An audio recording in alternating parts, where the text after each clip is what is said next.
Hi guys. Okay, so today we're going to talk about a couple of quoting issues.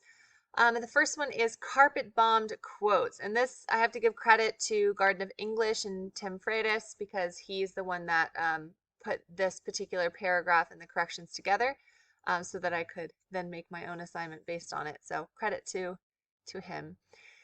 So when you look at this paragraph, I'm sure something that jumps out at you is that there is a lot of highlighted portion. The highlighted portions are all quotes from other sources, right? And you are supposed to use quotes from other sources in your synthesis essays and in your rhetorical analysis essays as well. But what you're not supposed to do is carpet bomb. So if we read this, early exposure to horror-based entertainment can potentially lead some to develop bad outcomes. Quote, a well-known study by Harrison and Cantor of the University of Wisconsin shows that the younger a child is when allowed to view a horror film, the longer lasting the effects. Undesirable behavior could also develop as they grow older, with some having trauma and anxiety disorders well into adulthood. There are also cases where subjects succumb to phobias or developed an unhealthy interest in the occult and paranormal. People who consume violent and scary entertainment rarely do it alone. It allows us to rehearse possible threatening scenarios from a position of relative safety.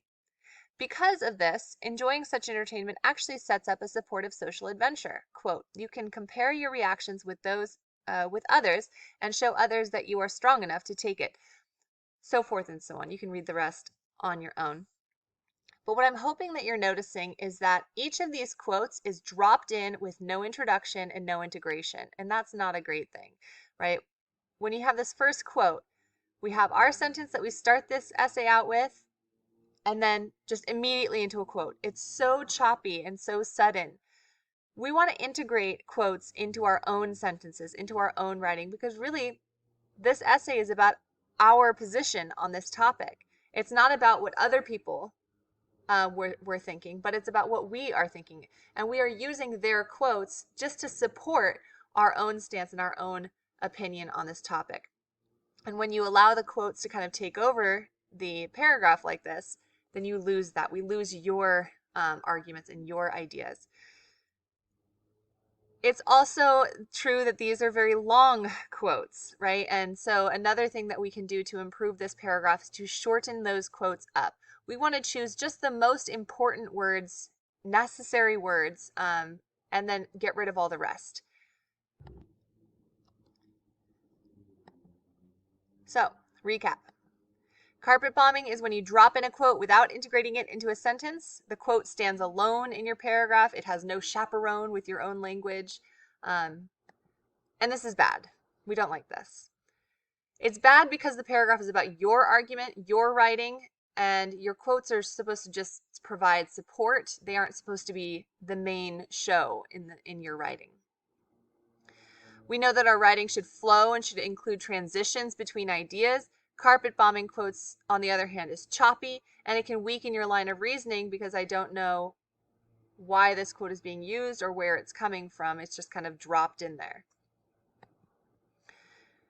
Also, with carpet bombing, quotes tend to be too long. They take over the paragraph. Shorter quotes with just the most important words are the best. That leaves you with lots of time and space to talk about the importance of those words and how they support your stance and your argument. So here's a corrected version. Although early exposure to horror-based entertainment can potentially lead some to develop anxiety disorders or an unhealthy interest in the occult and paranormal, research seems to suggest that when this type of entertainment is consumed in appropriate settings, the end results are actually quite enriching for the individual.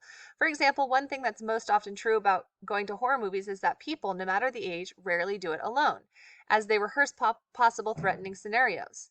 Because of this, enjoying such entertainment actually sets up a supportive social adventure, one in which any viewer is actually trying to show others he or she is strong enough to make it through the film and receive the natural high provided by the rush of adrenaline.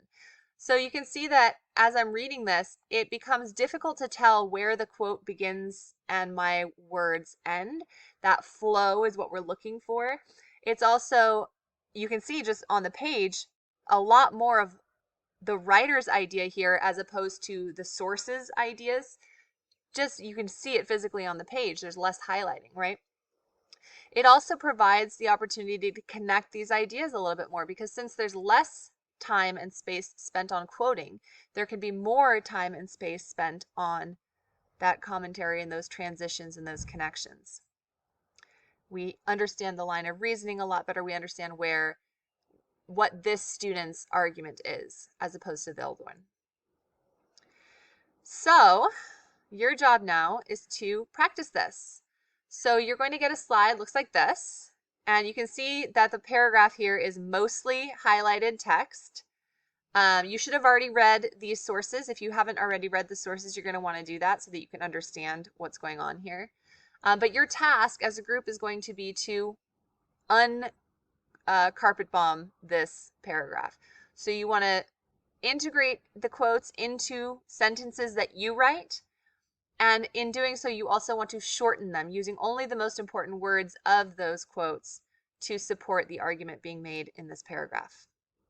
All right, if you do this well, you should see a lot less highlighted text. You should still see all the different colors. You should still be using all of those quotes, but the amount of highlighting should be much less.